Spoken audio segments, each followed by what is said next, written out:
Hello guys, welcome back. My name's Nathan and today I'm going to be counting down my 5 biggest winners of the 2020 NHL entry draft. Now, with the draft complete, we now get to know the full draft order for every single NHL team, and there was a lot of teams I felt this year that had a clear-cut advantage and did very well for themselves in this draft. So, who do I think did the best for themselves in this draft, and who makes my top 5 biggest winners? Watch till the end for all my picks and all my thoughts, and of course, hit that big red subscribe button for more draft content just like this one. Now, in terms of judging who and which teams actually won the draft, for me, it's mostly based on value per pick. It's obviously a pretty easy thing to say that the team that got first overall and picks the best player wins the draft. And that could be how you think, but to me, I like to look at how much value did they get relative to where they were picking. There's a couple of teams in this top 5 that didn't have top 5 picks, and they just used the most of what they had. They really just worked within their confines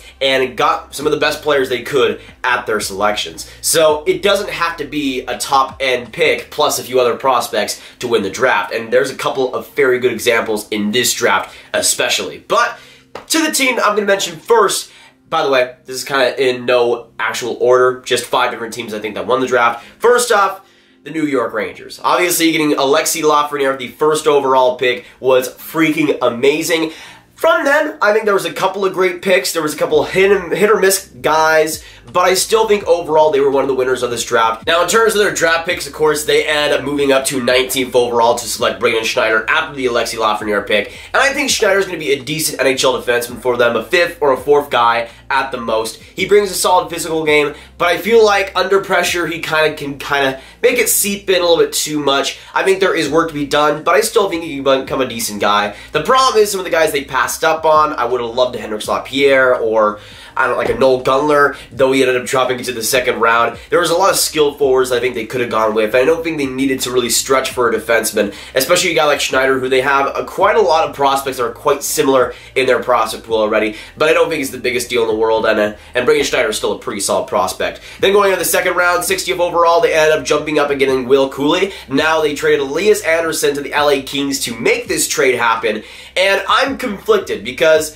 although you get a 2nd round pick for Elias Andersson, and at this rate, that's honestly pretty good, I think Elias Andersson could do quite well with the LA Kings, and the prospect they got in Will Cuylle has a little bit of stuff to be desired. For me personally, Cuylle is not the worst 2nd round pick in the world, but they had some quality options on the board that I still think would have been a lot more useful. Cuylle I see as a 4th line grinder in the NHL, decent physical size, but that's a guy you could easily find in free agency and just plug on the 4th line. I'm not sure they needed to use a 2nd round pick on that, but again, just like the Schneider pick, it's not bad enough to where I'm just absolutely mad at it, just a little bit disappointing. Then going on to round 3, and 92nd overall, they ended up selecting Oliver Kärnström, Swedish forward, and that's a guy that I think goes pretty underrated. Had a pretty solid year in Sweden, and looking so far so good in Sweden this year too. I don't know where his potential lies, but I still think it's a pretty good pick. Then you have Dylan Garand, goaltender, 103rd overall. Not too bad of a pick. I think he's a pretty underrated goaltender in this class, but New York taking a goalie that high, I'm not sure what they're trying to do there, but again, it's not too bad of a pick to where I'm going over it. We'll get into the next 2 picks, which kind of make up for that quite a bit. 127th overall and 134th overall. And this is where I think the New York Rangers draft was salvaged. They get Evan Verling at 127 and get Brett Berard, USA forward, at 134. Both of these picks are excellent steals. I think Berard even more so than Verling, but both of those guys should be well within the top 100 in the rankings and in this draft, especially Brett Berard, who I have in my 2nd round in my rankings. I think he's an absolutely super efficient, simple player that when it just comes down to things just does it right. He plays hockey the right way. Same thing with Evan Verling. I think he's a pretty skilled forward.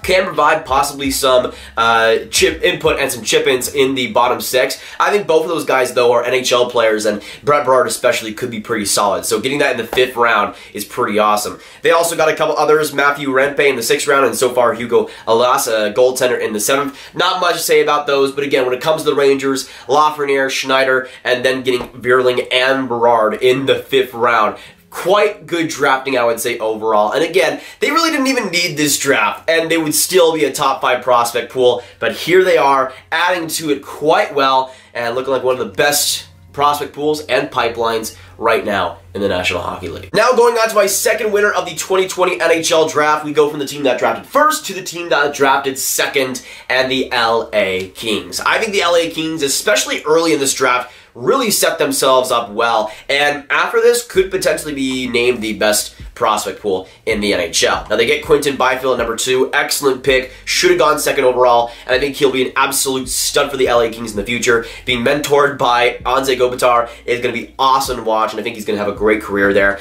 But they got the second round 2 picks, they got two third round picks, they got 1 in the 4th, and then 2 in the 5th. And I think overall there was some just solid drafting here. You get Helge Grans at 35 overall, Swedish defenseman, but I had him in my early 20s. I really am a big believer in Grans. I think he's going to be a solid middle pairing guy that can shut the door down. One of the youngest defensemen in this draft, although he doesn't have the top end ceiling of a guy like a Drysdale or maybe even a Jake Sanderson. I think that's a guy that could be one of the best defensemen when we look back on it, and getting him in the second round is quite good. Then you have Brock Faber at 45th overall, and that's another defenseman. It's a little bit of a different story. I think Brock Faber is an excellent mobile, agile guy that does quite well so far in the USDP, but I feel like the USHL. With Brock Faber, though, I feel like he's a guy that's, although I wouldn't have picked him 45th overall, that's a guy that I think does have potential, and I could totally see being an NHL defenseman. Then going on to round 3, they got Kasper Samantaval at 66 overall, and I love this pick. Samantaval I have in the second round, I think in the late 40s, and getting him at number 66 is a fantastic pick. Dropped quite a bit in this draft, which wasn't the most surprising thing, but LA is the perfect team to go after him. Solid winger that I think is going to have a great career in the NHL. I'm not sure if he reaches top 6 momentum, but I could see him as a third line guy at the very least that chips in every so often but has some serious skill to boot. Then going on to 83rd overall, they get Alex Lafreniere. No, not Alexis Lafreniere. Alex Lafreniere, American winger. And I think Lafreniere goes pretty underrated, obviously, because he sounds like Alexis Lafreniere. But Lafreniere actually is pretty good. The USHL this year was pretty amazing offensively, and I think has some low-key great talent. If they're able to unlock it and they're able to get someone out of that 83rd pick, I think Lafreniere will look pretty good and could be an NHL player definitely in that bottom 6. And then they have a couple other picks. The first one being Martin Chromiak in the 5th round, 128th overall. This is a beautiful pick. I think he's going to be a great player, middle 6 winger in the NHL, and I think will do quite well. They also got Ben Meehan. I have no idea who he is, and also Otto Jamson, who I have no idea who he is either. But for the first few picks, I mean, the only one I have a little bit of a problem with is Brock Faber, but I still think he'll be a pretty good NHL defenseman. For the most part, this is an A+ for the LA Kings and a fantastic draft overall. Next up, going to my third winner of the 2020 draft, I have the Detroit Red Wings. For the Detroit Red Wings, I think they did themselves pretty well in this draft. I wouldn't say they're the winner, and they might be the least winning team out of the 5 I'll mention today, but I think the Detroit Red Wings did an excellent job and made mostly the right picks. It starts with Lucas Raymond at number 4. I have number 4 in my prospect rankings. He goes number 4 here. Excellent pick overall. I think he'll likely play on the left wing for Detroit, but just a first-line player of the future that exudes so much skill and so much raw talent. He's going to be a lot of fun to watch in Detroit, and definitely in their future will look quite good. In the second round, they had 3 picks. They got William Wallander with the first pick, and I could really see Wallander being great on Detroit. An offensive dynamo with some amazing skating. He could turn into one of the best defensemen of this draft. Although there is some question marks when it comes to his decision-making, especially in the defensive zone, the talent is certainly there, and the potential is there too. Then going on to 51st overall, they selected another Swede in Theodor Niederbach. I think Niederbach is a solid prospect. Again, I wouldn't have picked him that high, but I do see the case for it, and I do see him as an all-around solid bottom 6 guy that could play on the third line too when it's all said and done. Again, wouldn't have picked that high, but not too bad of a pick there too. Then going on to 55th overall, 55 overall, they select USA and Texas-born stud Cross Hannes. Now, in just my non-biased rankings, I would not have picked him in the second round, but seeing him picked in the second round is absolutely amazing, and I think he will be an NHL player for the Red Wings. I don't know how high in the lineup he is, but I could see a 4th line, maybe 3rd line player out of him. and a pretty decisive, pretty rugged winger on the wings. Then going on to the third round, they got Donovan Sabrongo. I think he's a pretty decent defensive prospect. Nothing too special, but had a pretty solid year in the OHL this year. I could see him being a 6th fit defenseman in the NHL level, but probably nothing more than that. And then you got Emil Biro, who I like quite a bit for the Red Wings, 70th overall. I think he's a player that could fit really well in Detroit's system. I, again, don't know how much potential there is for a guy like that, but I could definitely see him making the NHL roster down the line. He does have some solid overall abilities. I like his size too and his physical game. I think that's a player that could do really well with Detroit. There's a couple other players. You got Sam Strange in the 4th round, Jan Bednar, who's a pretty solid goaltending prospect. They also got Alex Cotton in the 5th round, a pretty underrated D-man. Is an overager, but I think had a great year with the Lethbridge Hurricanes in the WHL. Should be a pretty solid player, and I can definitely see him as an NHL player too. Overall, great draft for the Red Wings too. Now going on to my 4th team that won the 2020 NHL draft. This is the team that probably has the least amount of picks out of any of the teams I'll mention, but almost every single one was an absolute home run, that being the Minnesota Wild. Now this started on day 1, where the Minnesota Wild 9th overall got Marco Rossi, and this might be the steal of the draft relative to what his value is. To me, he's the 5th prospect in this draft, the 5th best one, and could make the case for being as high as number 3. I think he just is an absolutely amazing player in basically everything. His skating, top end speed wise, could use some work, but that's really the only problem I even have a slight problem with. Everything else is beautiful, and I think Rossi will be a number 1 center of the future for the Minnesota Wild. Then you go into the 2nd round, and they had 2 different picks. They got Marat Kuznetsov, another center, but I love this pick for the Wild, especially at number 37. I have Kuznetsov in my early 20s. He's a guy that I think goes super underrated, and obviously going in the 2nd round, I think that is the case, but an amazing offensive talent with a bursting amount of skill. He is on the smaller side of things, just like Marco Rossi, but I don't think that's much of a problem with his overall physical game as well, being a big part of that. And then you got 39th overall, Ryan O'Rourke, and I also love this pick a lot too. I had Ryan O'Rourke in my late 20s in my 1st round, and I think Ryan O'Rourke is a quality, excellent defenseman that did go pretty underrated as well in this draft season. I think Ryan O'Rourke is a guy you're looking at, a middle pairing, solid defenseman who can do a lot of the little things right, especially on defense. He's effective, he's sturdy, doesn't make too many amazing flashy plays, but gets the job done, and I think that's what will translate to the Minnesota Wild's D-core. Then you go to the 3rd round and 65th overall, Damon Hunt. I think this is probably the worst pick they made relative to draft value. I think Hunt is a decent defenseman, could be a 6th or 5th guy in the NHL, but I think there were some better forward options here. But at the end of the day, again, not too bad of a pick to where I'm too mad at it, just a little bit disappointing. Then going on to their next pick in the 5th round, 146 overall, and here they select Czech-born Pavel Novak. Now, Novak is a really solid player, and I really wanted him to go high in this draft because I think he deserved it. When it comes to Novak, I really love his shifty game. It's crafty, it's deceptive, it's low-key, but it gets the job done, and I feel like Novak is a perfect player to be on the wings on the 3rd line for the Minnesota Wild of the future. I think he's just a guy that goes under the radar, kind of in a way like a Jesper Fast might on the New York Rangers.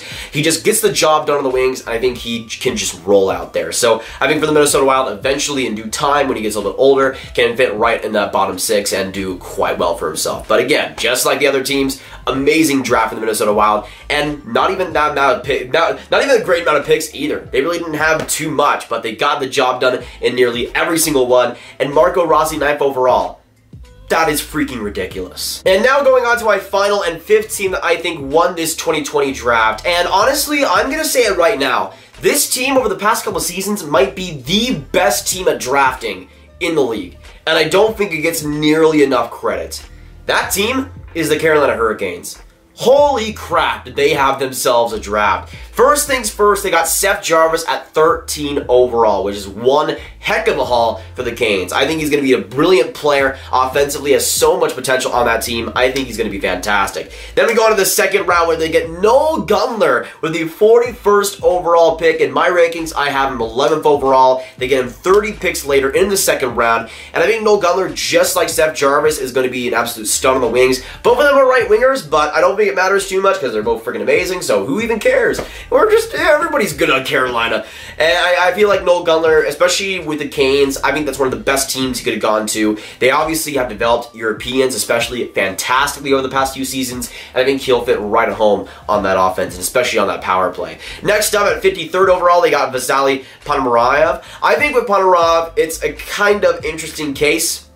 I think he had a pretty solid QMJHL season, all things considered, and I don't really see him as more than a bottom 6, effective, sturdy guy, but I don't know. I feel like there's an interesting case that he might become something more in Carolina. That's a player to definitely look out for. Then 69th, nice overall. They get Alexander Nikishin, a defenseman from Russia, and I like this pick as well. Nikishin kind of went overrated, or underrated for me as well. I kind of underrated him throughout the draft year, but he's a guy that I think has some pretty good skill on him defensively, kind of maybe a little bit underrated as well. I think could be a pretty decent NHL defenseman down the line when he is finally developed and ready to come to North America. Then going on to round 4 and 115th overall, Zion Nybeck, Swedish winger, coming in at 115. Now, I have Nybeck in my early second round rankings-wise, and it really wasn't too surprising that Nybeck fell down to the 4th round. It really wasn't surprising at all because we did hear a lot about that potentially happening. He's a super small forward, but for me, he has enough skill to where he's worth it in the top 60, and you might as well make a bet on him. And Carolina has made some pretty big bets over the past couple of seasons. Some have definitely worked out, some haven't, but I think Nybeck is a guy that, just like Noel Gunler, Carolina is a perfect team for him to go to. I think he's going to be great there, and if he unlocks his full potential, I think could be as big as a second-line winger. I could see him getting up to that point if everything goes right. Then going on to the 6th round, they got Lucas Mercury. I don't know too much about him, but they ended up getting Alexander Pashin in the 7th round, 199th overall. This is another guy, another European winger that I had early in the 2nd round. Super undersized, 5'7", but I think even more than Zion Nybeck, I think he has even more skill to his name almost. He's a guy that just is so fun to watch, blistering speed, offensive talent to boot as well, and I think he's just a player that, if he unlocks his full potential once again and is able to use his shiftiness to his advantage, I could see him being a middle 6 guy on the wings for Carolina and being a really, really effective player. Personally, guys like Nybeck and Pashin, I root for as undersized forwards. I want them to succeed, and on teams like Carolina, I could see it definitely happening. They're a great development team, a great draft team, and once again, they get it done today with an amazing draft. My goodness. Make sure you hit that like button, hit that subscribe button if you enjoyed the ramblings and the prospect analysis. Also, hit that notification bell if you're new. Share this video with your friends. Get it out there. Comment down below who you think was the biggest winner of this 2020 draft. Let me know and click this card as well for all my hockey prospect content right in one playlist. My name is Nathan. I love you, and I'll see you in the next video or stream. Goodbye.